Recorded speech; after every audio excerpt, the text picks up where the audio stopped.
Magandang araw sa inyong lahat. Ngayon, ating tuklasin ang isang kaganapan na nakasulat sa Biblia. Isang kaganapan na puno ng misteryo at takot, ang labanan ng Armageddon. Maraming tao nagtatanong kung ano ba talaga ang mangyayari sa Armageddon? At ano ang ibig sabihin nito sa atin?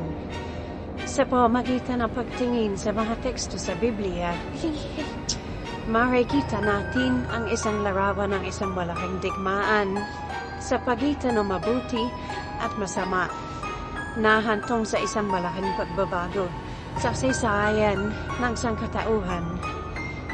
Ang salitang Armageddon ay nagmula sa Hebreo na nangangahulugang bundok ng Megiddo. Ang Megiddo ay isang lugar sa Israel kung saan naganap ang maraming mahadigmaan sa kasaysayan. Sa Biblia, ang Armageddon ay kumakatawan sa isang huling digmaan, ang pinakamalaking digmaan sa kasaysayan, kung saan magtitipon ang lahat ng mga hukbo sa buong mundo para sa isang pangwakas na labanan. Maraming tao ang nagtatanong kung ano ba talaga ang mangyayari sa Armageddon at ano ang ibig sabihin nito sa atin. Sa pamamagitan ng pagtingin sa mga malaking sa teksto sa Biblia, makikita natin ng isang larawan ng isang malaking digmaan sa pagitan ng mabuti at masama na hahantong sa isang malaking pagbabago ng sangkatawan. Sa aklat ng Apokalipsis, makikita natin ang isang detalyadong paglalarawan ng digmaan sa Armageddon. Ang pagtitipon ng mga hukbo. Ang Biblia ay nagsasalita na isang malaking hukbo na pinamumunuan ni Satanas. Ang mga tao na ito ay mga sumusunod sa kasamaan at sumasalungat sa Diyos na magtitipon sa kapatagan ng Armageddon. Ang hukbo na ito ay binubuo ng mga tao mula sa iba't ibang bansa sa buong mundo na nag-aalay ng kanilang sarili sa kasamaan. Makikita ito sa Apokalipsis 16, versikulo 13 hanggang 16. At ito ang sinasabi, "At nakita ko ang tatlong karumal-dumal na espiritu na tulad ng mahapalaka.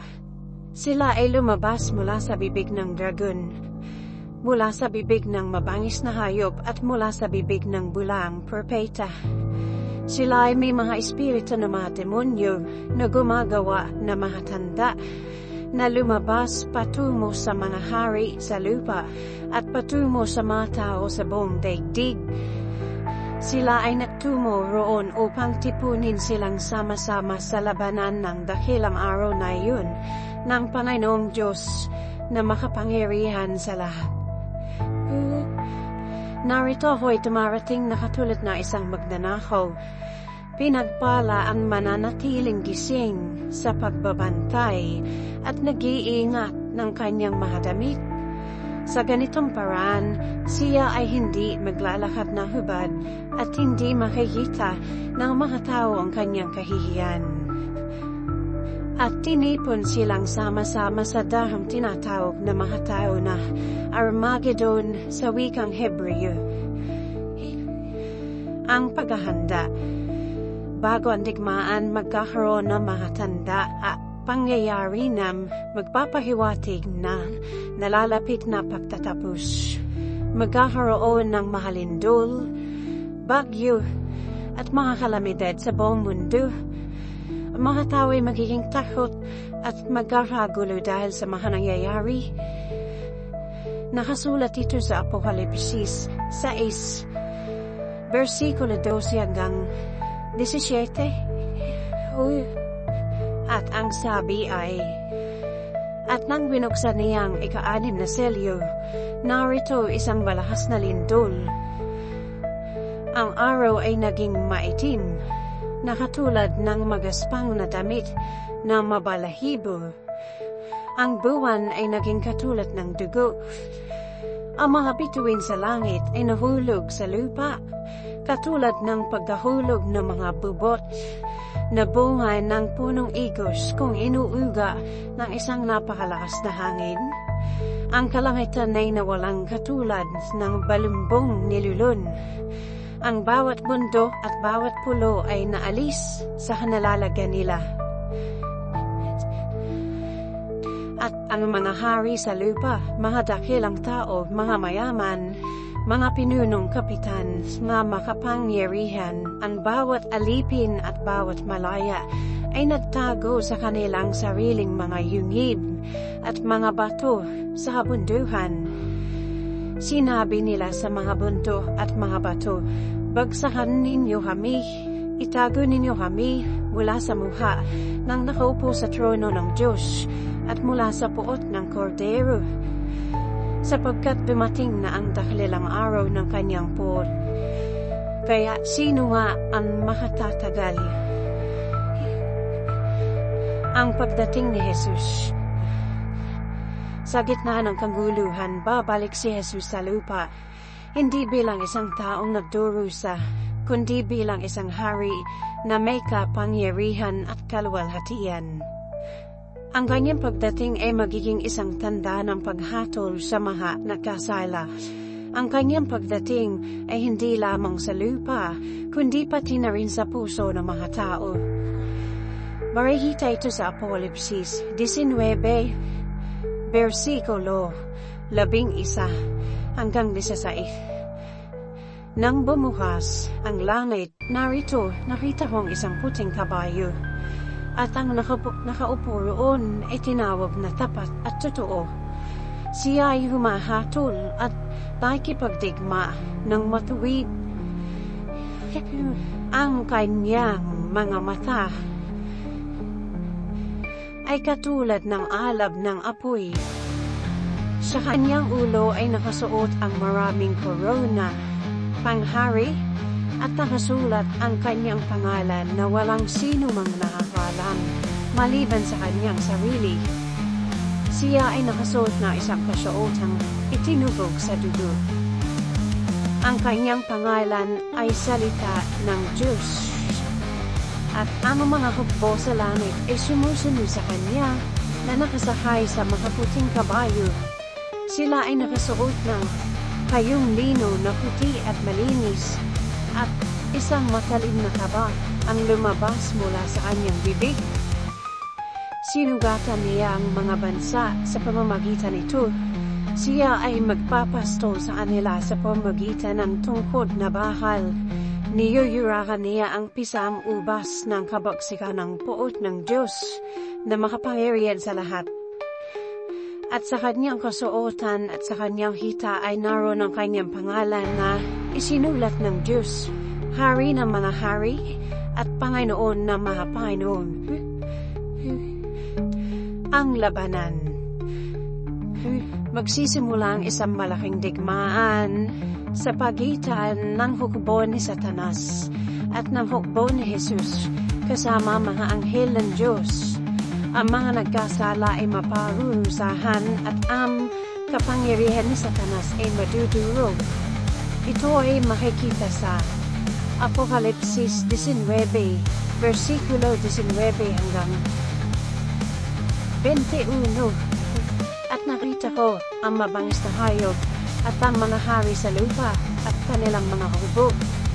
Sama-sama silang nagtipon upang makipagdigma laban sa kanya na nakaupo sa kabayo na kasama ng kanyang hukbo. At nahuli niya ang mabangis na hayop na kasama ang bulang propeta na siyang gumawa ng mga tanda sa harap niya.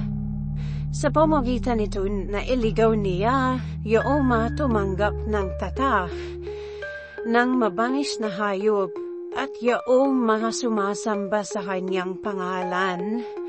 Inihagis niyang buhay ang dalawa sa lawa ng apoy na nagniningas ng asupre, at ang natira ay pinatay nang nakaupo sa kabayo sa pamamagitan ng kanyang taba na lumabas mula sa kanyang bibig. Ang lahat ng mga ibon ay nabusog sa kanilang mga laman. Ang paghatol. Ang digmaan sa Armageddon ay hindi lamang tungkol sa karahasan, kundi pati na rin sa paghatol sa sangkatauhan. Ang mga nag-aalay na kanilang sarili kay Jesus ay ililigtas, habang ang mga nananatiling nagkasala ay mapaparusahan. Ito ay nasa Apokalipsis 20, versikulo 11 hanggang 15. At ang sabi, "At nakita ko ang dakilang maputing trono at ang nakaupo rito. Ang lupa at ang langit ay tumakas mula sa kanyang harapan. Wala nang lugar doon para sa kanila. At nakita ko ang mga taong patay, hindi dakila at dakila na nakatayo sa harapan ng Diyos. At binuksan ang mga aklat, at ang isa pang aklat ang binuksan. Ito ay ang aklat ng buhay. Hinatulan niya ang mga patay ayon sa nakasulat sa mga aklat, ayon sa kanilang mga gawa. Pinakawalan ng dagat ang mga taong patay na taglay nito, at pinakawalan ng kamatayan at ng Hades ang mga taong patay na nasa kanila. At hinatulan ng Diyos ang bawat tao ay sa kanilang mga gawa. Itinapon ng Diyos ang kamatayan at Hades sa lawa ng apoy. Ito ang ikalawang kamatayan. At ang sino mong hindi nasumpuang nakasulat sa aklat ng buhay ay itinapon sa lawang apoy.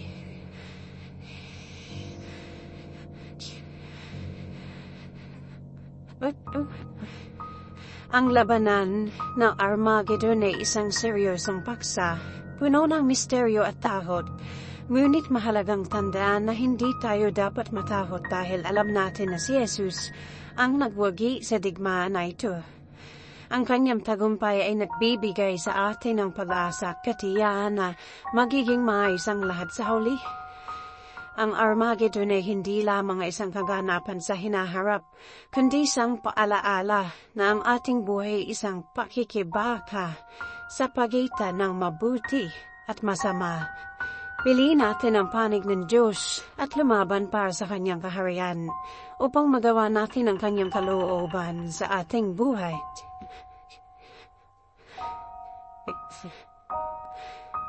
Oh.